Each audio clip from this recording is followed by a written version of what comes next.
ஒருவருடைய ஜாதகத்தில் குடும்ப பகை, குடும்ப உறுப்பினர்களே பகையாகக்கூடிய தன்மை யாருக்கு எப்படி இருக்கும் ஜாதக அமைப்பு அப்படின்னு பார்த்தோம்னா, அவருடைய லக்கணத்திலிருந்து 2ஆம் இடம் தான் குடும்பம். அந்த 2ஆம் அதிபதிக்கு 5, 9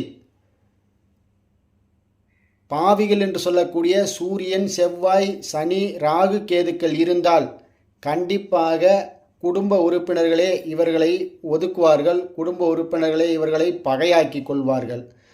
அந்த 2ஆம் அதிபதி 6, 8, 12 லக்கணத்துக்கு உண்டான அதிபதிகளோடு சேரும்பொழுதும் இந்த மாதிரி அமைப்பெல்லாம் ஏற்படும்.